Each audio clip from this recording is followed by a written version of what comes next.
ঠিক আছে, তো মেইনলি আমাদের এই এক্সাম সব এক্সাম এটা লাগবে, টিপিএসসি তো আসে, কোনো অসুবিধা নেই।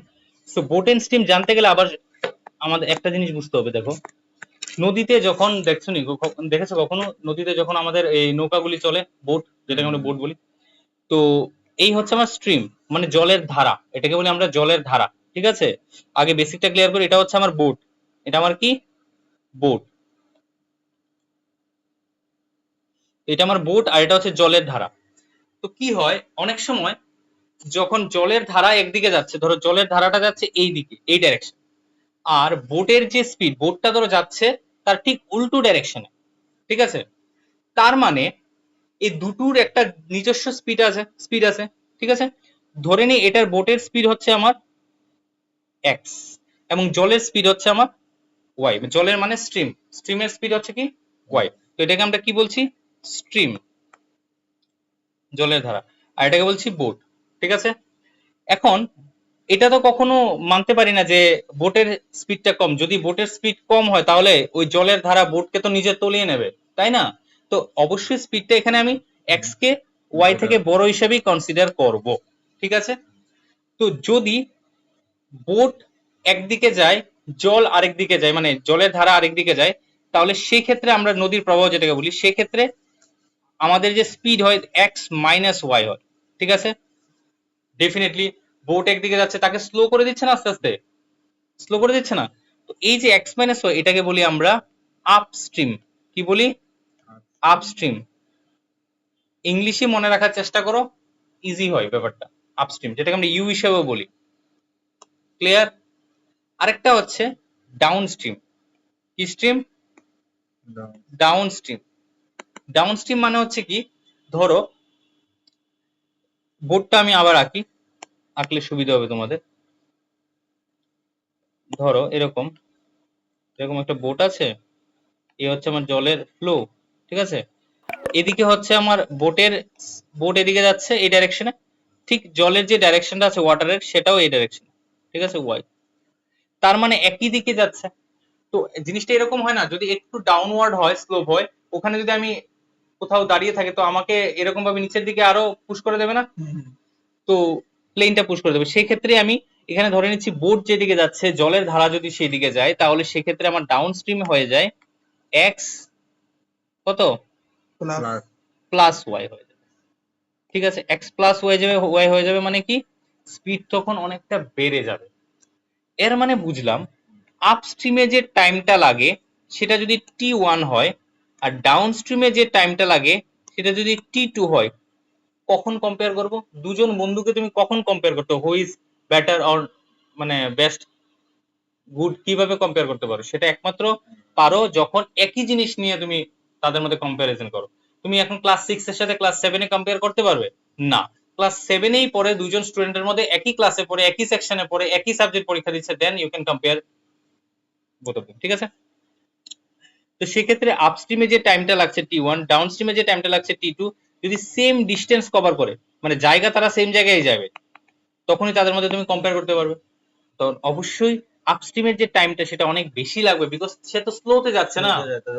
হ্যাঁ, গতি, হ্যাঁ, স্পিডটা কমে যাবে। তার মানে আপস্ট্রিমের সময় যদি টি1 লাগে, সেটা টি1টা অবশ্যই বড় কার থেকে, টি2 থেকে। একদম ক্লিয়ার? সে জিডি বলো, রেলওয়ে বলো, সব জায়গায় আসবে।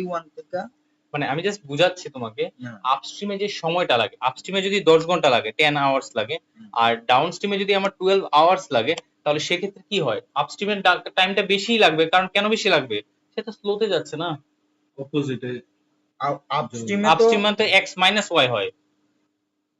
মানে আপস্ট্রিম তো যেটা জলের গতি যাচ্ছে এদিকে, আর উল্টো উল্টো হচ্ছে, তাহলে তো স্পিড কমে যাবে, স্লো হয়ে যাবে, তাই টাইমও বেশি লাগবে সেম ডিস্টেন্স কভার করতে।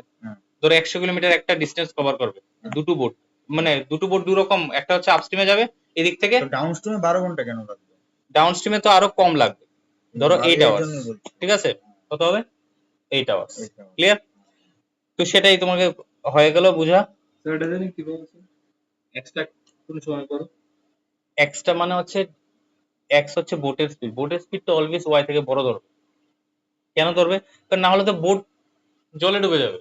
বুঝতে পেরেছো? ইকুয়াল হইব, নাহলে একদম, হ্যাঁ, বেশি হয়ে যাবে। ঠিক আছে, এদিকে দেখো, তাহলে আমি দেখলাম আপস্ট্রিম, এদিকে ভালো করে লক্ষ্য করো, আপস্ট্রিম মানে এক্স মাইনাস ওয়াই। আপস্ট্রিমের স্পিড যদি বের করতে চাই, স্পিড মানে কি ডিস্টেন্স বাই কত টাইম, টাইম মানে কত ধরেছে আপস্ট্রিমের সময় t1, ডিস্টেন্সকে ডিআইএস ধরছি, ঠিক আছে। ডাউনস্ট্রিমের সময় x plus y equals to distance by কত t2, ক্লিয়ার। দুটোর যখন রেশিও বের করব, ভালো করে বুঝবে, আপস্ট্রিমের রেশিও আর ডাউনস্ট্রিমের রেশিও লিখতে হবে না, একদম পিডিএফ পেয়ে যাবে। তাহলে তুমি তখন একদম ওই সময় একদম শান্তি মতো লিখবে, ঠিক বুঝতে পেরেছো?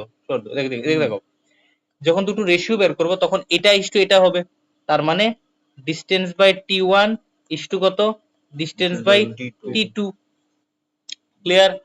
তার মানে আমি যদি এখানে রেশিও মানেই তো ডিভাইড, আমরা কি শিখেছি ছোটবেলা থেকে 2:3 মানে কি 2/3, তাই না? তো এক্ষেত্রে ডিস্টেন্স বাই t1 ইস্টুর জায়গায় হয়ে যাবে ইনটু, ডিভাইডের জায়গায় যদি ইনটু লিখি তাহলে উল্টে যায় না, t2 বাই কত d হয়ে যাবে, d d ক্যান্সেল, তাহলে আনসার কত আসবে t2 ইস্টু t1। তার মানে t1 is to t2 না, t2 ইস্টু t1, তার মানে xy বাই x প্লাস y, তার যে রেশিওটা হবে x মাইনাস y এর সময় কত টাইম লাগতো t1 টাইম লাগতো, এই t1 টা চলে যাবে নিচে আর x প্লাস y এর সময় t2 টা উপরে। এই হচ্ছে আমার একটা নতুন, এটা ক্রস মাল্টিপ্লিকেশন হবে ইয়েস, না। কোনো মাল্টিপ্লিকেশন কিছু করবে না, তুমি জাস্ট একটা রুল হিসেবে মনে রাখবে, ঠিক আছে, একটা ফর্মুলা ক্রিয়েট হয়েছে, ক্লিয়ার। কোনো ডাউট আছে এই নিয়ে? না। তো আরেকটা ফর্মুলা কি পেয়েছিলে, আপস্ট্রিমের স্পিড মানে হচ্ছে x মাইনাস ওয়াই আর ডাউনস্ট্রিমের স্পিড মানে কত x প্লাস ওয়াই। আচ্ছা একটা কথা তোমাদের মনে করিয়ে দিই, স্পিড সবসময় কিসে কিসে থাকবে, kilometre per hour or metre per second. Speed কিসে হবে, এক হলে কিলোমিটার পার আওয়ার, না হলে কি হবে মিটার পার, মিটারে সেকেন্ড না। হ্যাঁ মিটার পার সেকেন্ড, ক্লিয়ার, কোনো ডাউট নেই তো? আচ্ছা তাই নেক্সট, এবার সিম্পল একটা বেসিক অঙ্ক দিয়ে আমরা শুরু করি, তাহলে বুঝতে আমাদের সুবিধা হবে, ঠিক আছে। এছাড়া যা যা আরো কিছু ফর্মুলা আছে এগুলো আস্তে আস্তে আমরা যত ডিপে যেতে থাকবো তত আমরা লেভেল বাড়াতে থাকবো, ঠিক আছে। So thank you for watching this video friends. যাদেরই এডমিশন নিতে চাও অফলাইন অবশ্যই কন্ট্যাক্ট করে নিতে পারো, এখানে আমি সামনে কন্ট্যাক্ট নাম্বার দিয়ে রেখেছি, ঠিক আছে। সো নেক্সট ভিডিওতে আবার দেখা হচ্ছে, টিল দেন টাটা, বাই।